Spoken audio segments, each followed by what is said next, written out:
Saudara-saudara kaum muslimin rahimakumullah, ini yang pertama. Jadi perbendaharaan surga adalah menyembunyikan sedekah. Orang lain nggak tahu, kita pun nggak pernah ngitung-ngitung. Kita anggap lewat begitu saja, padahal itu deposit akhirat. Satu. Yang kedua, perbendaharaan surga itu apa? Wa kitmanul musibah, menyembunyikan kesulitan. Kadang orang takut menghadapi kesulitan, tapi makin kita merenung, hidup ini kan sebenarnya urusan.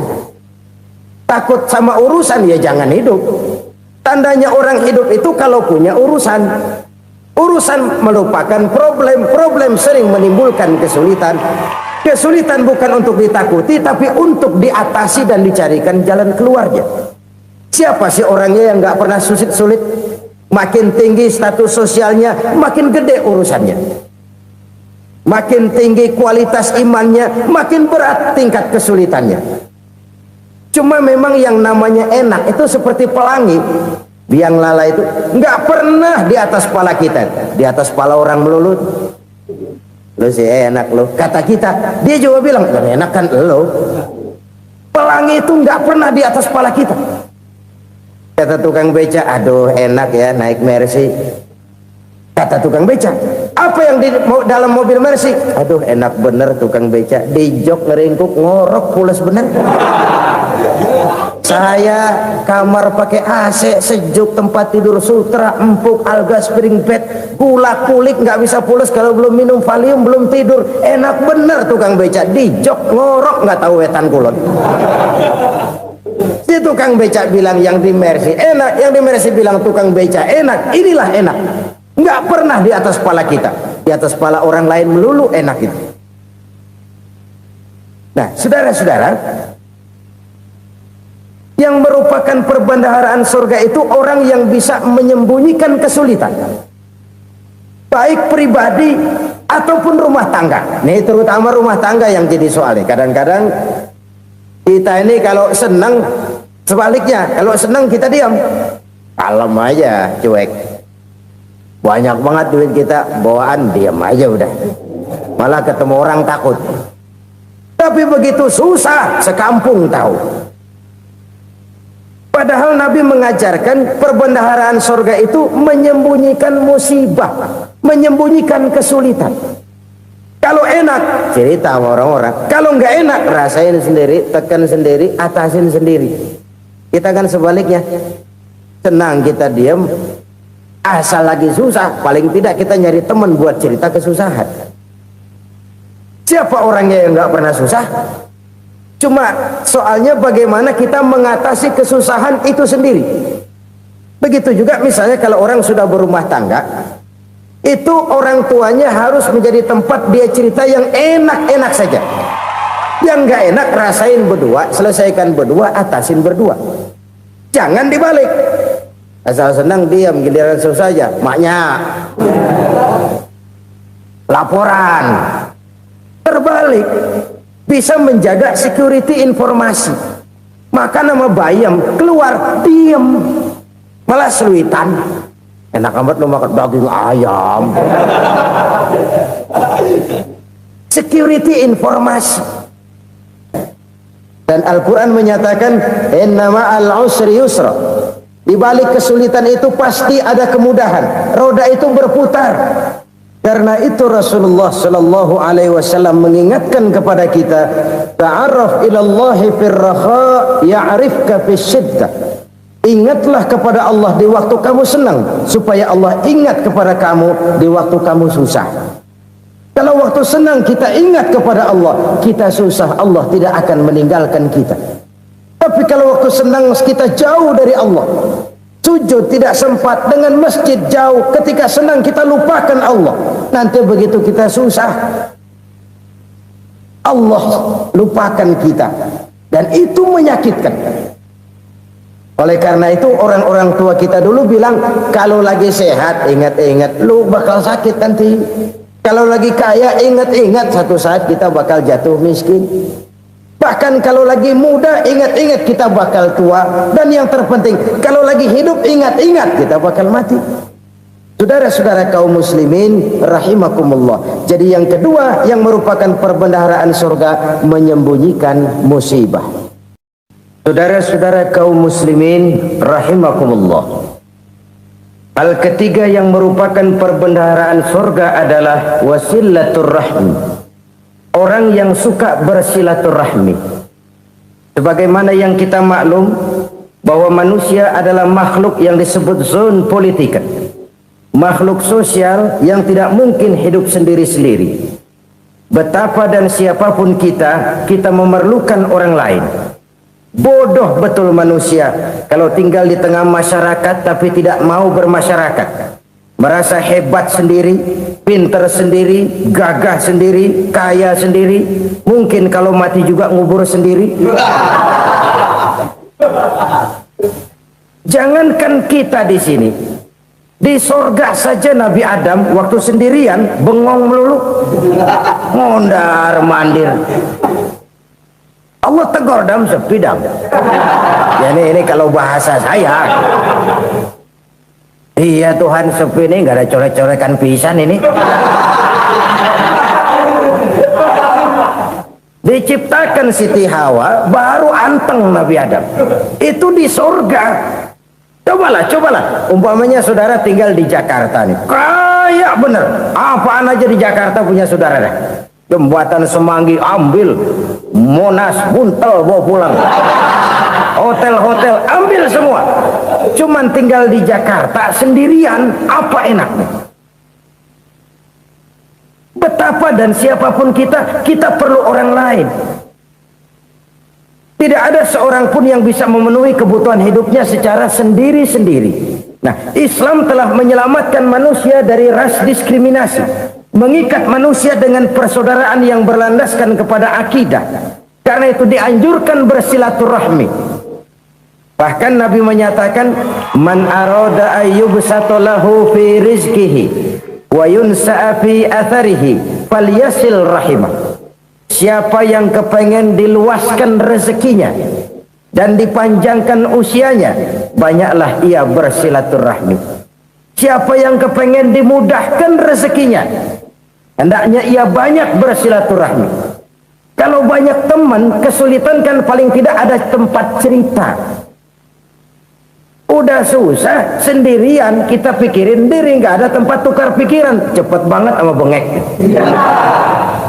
Dilawan sendiri. Nah, secara makro kita bisa berkata, tidak mungkin ada kemenangan kalau tidak ada kekuatan. Tidak ada kekuatan kalau tidak ada kesatuan dan persatuan. Tidak mungkin ada kesatuan dan persatuan tanpa semangat silaturahmi. Kalau umat Islam mau menang, dia harus kuat. Kalau umat Islam mau kuat, dia harus bersatu. Kalau umat Islam mau bersatu, dia harus membudayakan silaturahmi ini.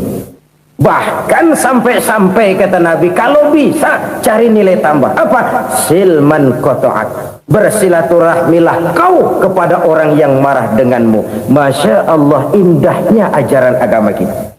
Orang yang marah pun kepada kita, kata Nabi, kalau bisa bersilaturahmilah kepadanya, kepada orang yang marah itu. Di situ nilai tambah. Cuman jujur nih hadis, ngucapinnya gampang, ngamalinnya yang berat banget. Orang marah sama kita disuruh silaturahmi, ada apa malu? Lu marah, ada gue marahan lagi, tunggu pikirin. Saudara-saudara kaum muslimin rahimakumullah. Tapi ini yang diajarkan, bahkan ini yang dicontohkan oleh baginda Rasul. Bagaimana begitu mudah, misalnya satu saat Abu Jahal ini ngatur strategi bagaimana bikin Muhammad celaka. Dia gali lubang di depan tempat tidurnya. Dia tutupin daun korma. Terus dia panggil seseorang, ke sini. Kasih tahu Muhammad, pamannya sakit keras, minta ditengokin. Berangkat orang ini ke sana. Muhammad, labbaik. Pamanmu sakit keras, dia minta ditengokin. Baik, saya akan datang menjenguk beliau. Berangkatlah Nabi ke rumah Abu Jahal tanpa prasangka apapun. Abu Jahal udah pasang setil, selimut 3 rangkap setengah dipakai, persis kayak orang meriang. Tapi sembari ngintip dari balik selimut, Begitu Muhammad buka pintu, nah masuk perangkap nih. Muhammad jalan menuju tempat pembaringan. Makin lama makin dekat, makin lama makin dekat ke lubang yang dipasang oleh Abu Jahal itu. Dalam hati Abu Jahal, terus dah jatuh, mampus dah lo ini. Mampus lo hari ini nih. Apa yang terjadi? Malaikat Jibril datang. Muhammad, pamanmu cuma pura-pura sakit. Di depan tempat tidurnya ada lubang perangkap supaya kamu jatuh ke situ. Sudah, kamu pulang. Balik kanan Nabi. Sudah hampir jatuh ke lubang, balik kanan, pulang. Bayangin kecewanya Abu Jahal. Muhammad dikit lagi. Enggak paman, saya pulang aja. Emosi, bangun dari tempat tidur, enggak sadar kalau lagi pura-pura sakit. Lompat ngejar Nabi, dia lupa dengan lubang yang dia gali. Pusrak, nyemplung sendiri ke dalam lubang.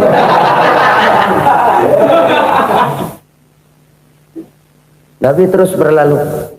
Ini terjadi keanehan.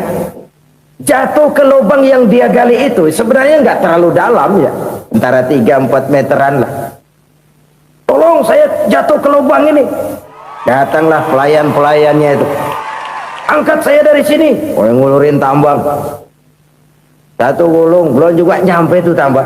Kurang, beli lagi ke warung. Sambung, ulur lagi, nggak juga bisa sampai. Wah, ini kerjaan Muhammad ini. Tolong, siapa salah seorang kamu ke rumah Muhammad, kasih tahu encangnya kecebur. Minta ditolongin. Sampaikan kepada Rasul. Kenapa? Pamanmu jatuh ke lubang, Muhammad minta tolong diangkatin. Tambang udah nyambung-nyambung nggak nyampe juga. Ya, nanti saya datang, saya tolong. Coba.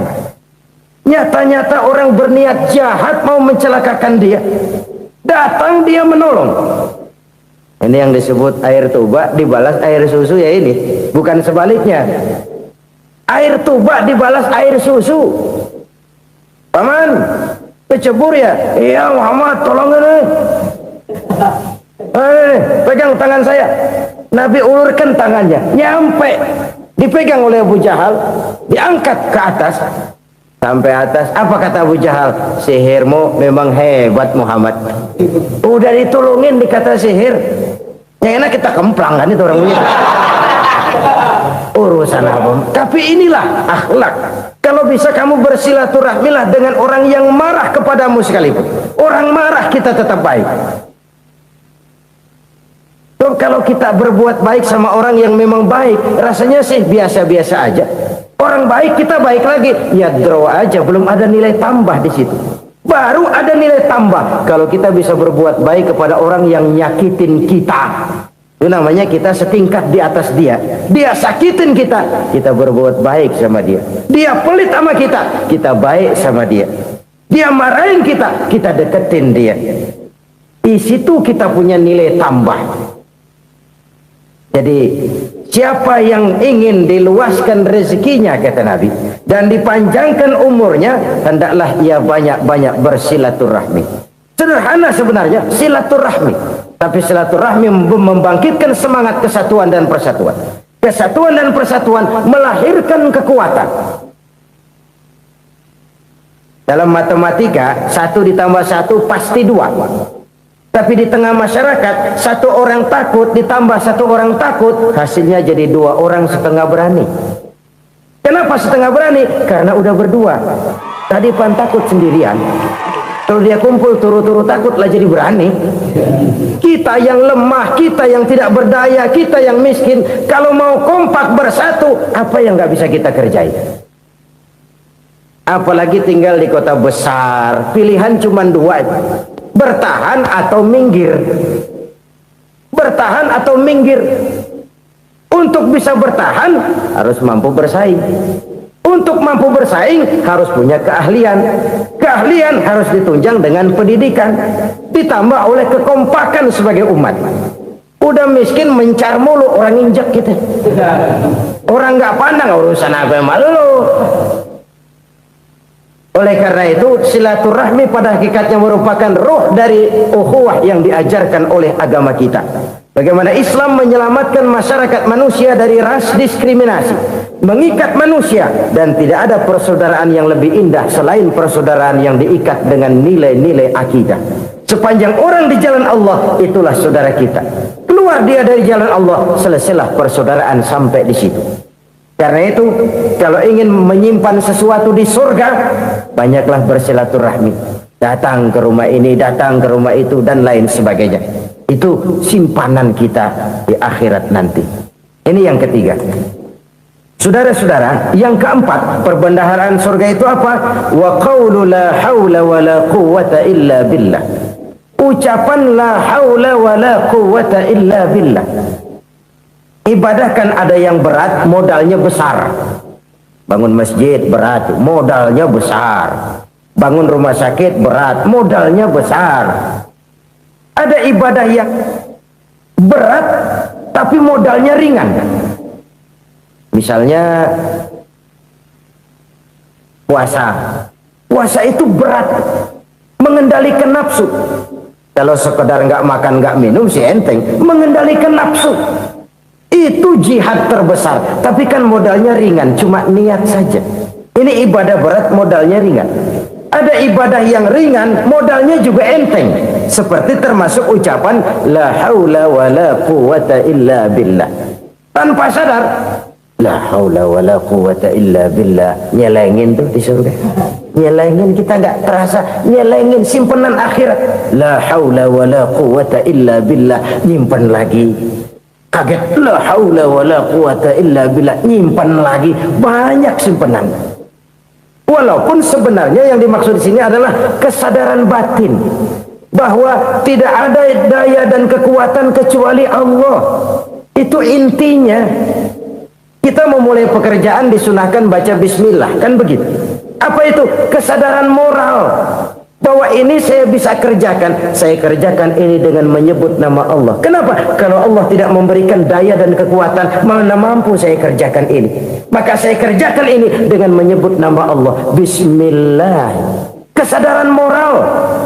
Manusia hanya wajib berusaha, tapi nggak pernah wajib berhasil.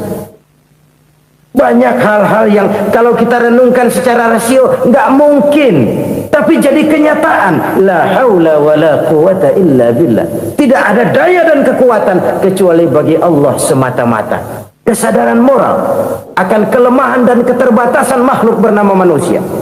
Kadang kita kagum dengan otak, tapi kita sering lupa sama yang bikin otak. Padahal bagaimanapun hebatnya otak, yang bikin otak pasti lebih hebat dari otak. Nggak percaya, silahkan otak-otakan. Inilah kecenderungan. Kita kagum dengan pesawat-pesawat mutakhir, bukan main, besi gede banget terbang itu. Alangkah hebatnya. Lalu apa yang bikin otak tidak lebih hebat dari itu semua?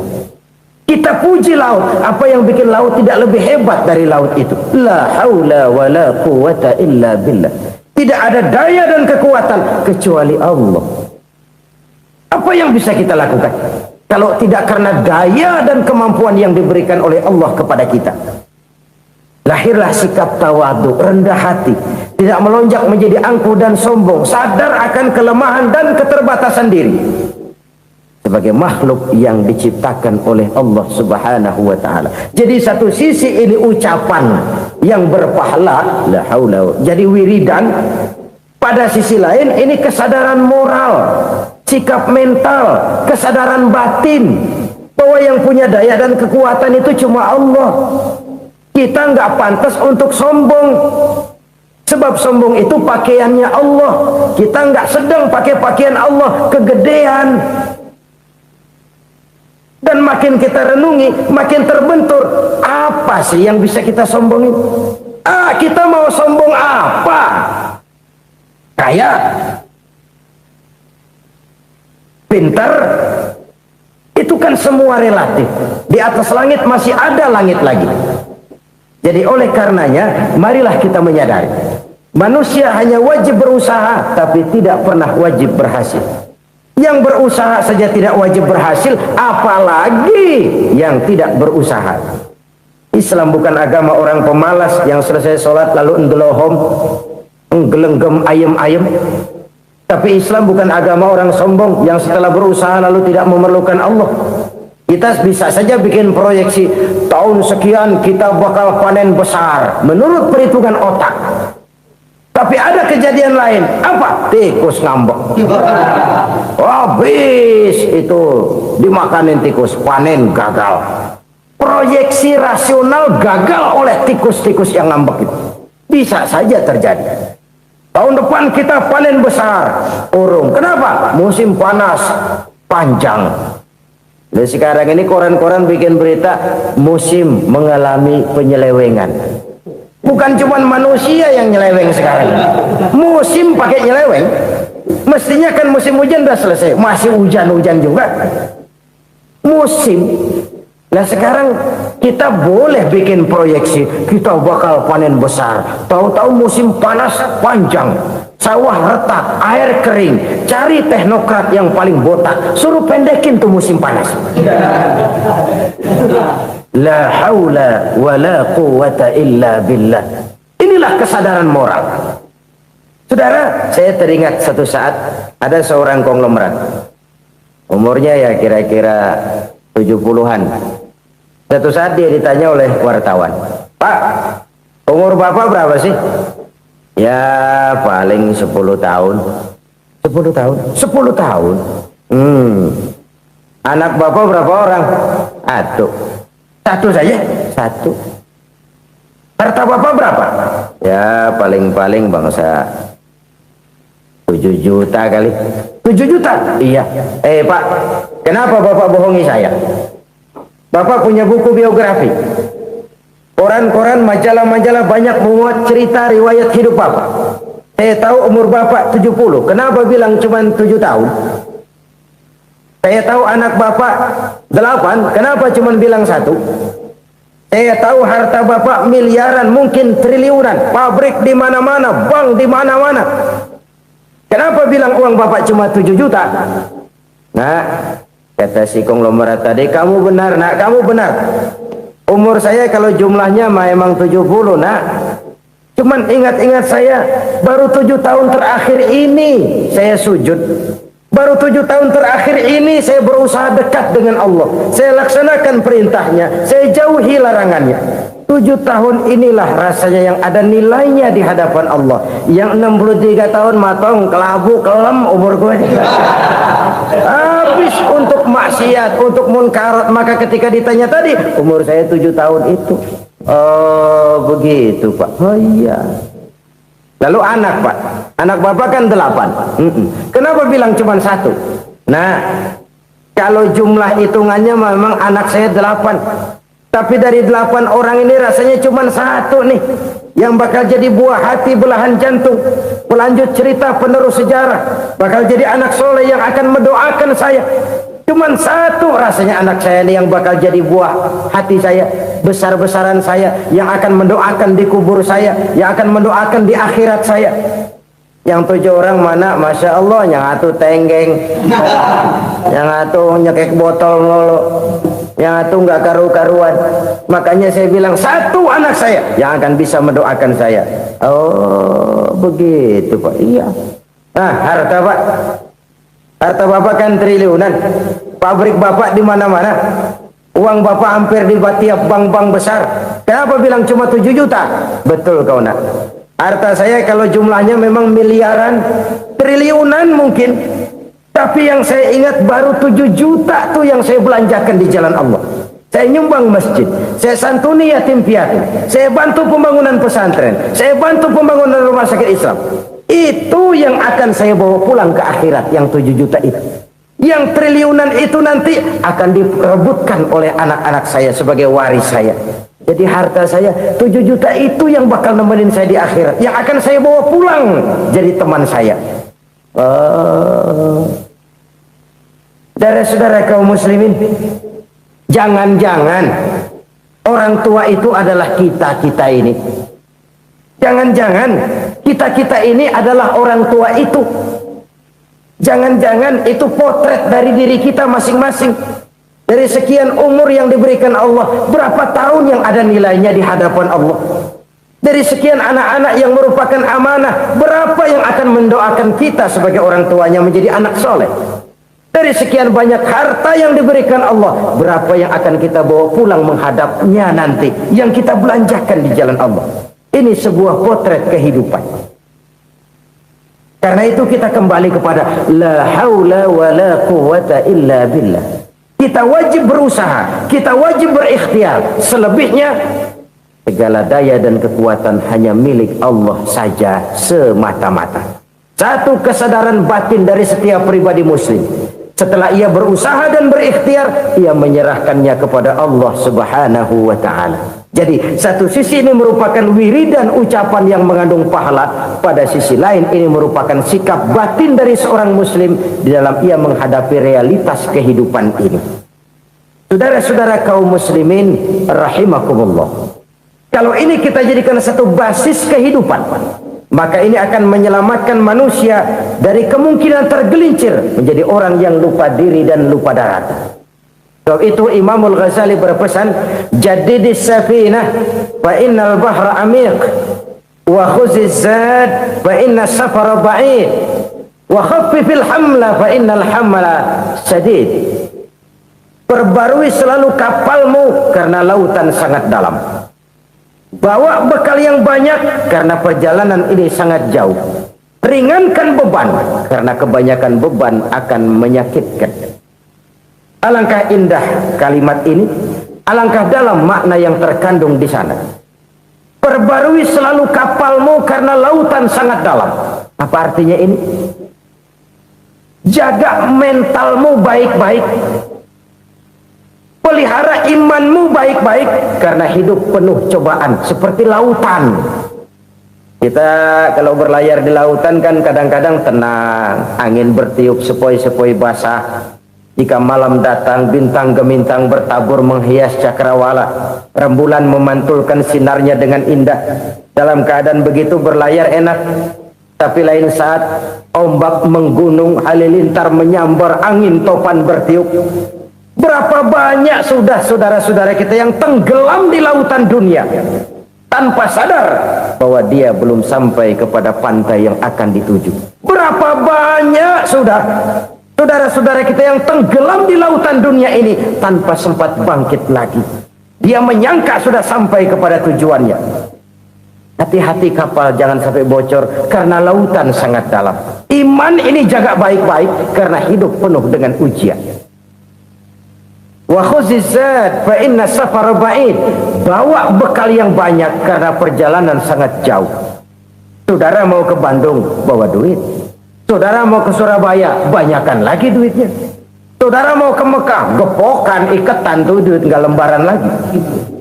Makin jauh perjalanan, makin banyak bekal yang harus kita bawa. Kalau saudara dari Jakarta mau ke Surabaya, kagak bawa duit berangkat juga, itu sih bukan berani namanya, nekat. Sampai Surabaya belum tentu, sengsara di jalan udah pasti. Kenapa? Nggak bawa bekal berangkat. Sama juga kita nih, misalnya belum sempat sembahyang, mati. Waduh, berani banget orang. Belum punya bekal, mati. Sengsara di jalan. Atau bekal tidak cukup. Dari Jakarta saudara mau ke Surabaya, bawa duit 500 perak. Paling jauh Cikampek nyampenya itu. Paling jauh itu. Antara jauhnya perjalanan dengan bekal yang saudara bawa tidak seimbang. Hidup ini perjalanan panjang, a walking tour. Dimulai dari alam arwah, sebelum jasad diciptakan, roh diciptakan lebih dulu. Dari situ pindah ke alam rahim, dari alam rahim pindah ke alam dunia, dari alam dunia pindah ke alam barzah, baru menuju akhirat. Satu perjalanan panjang. Kalau bekal tidak bawa, sengsara di jalan. Bawa bekal yang banyak karena perjalanan ini sangat jauh. Wa khaffifil hamla, ringankan beban karena beban itu cuma akan menyulitkan.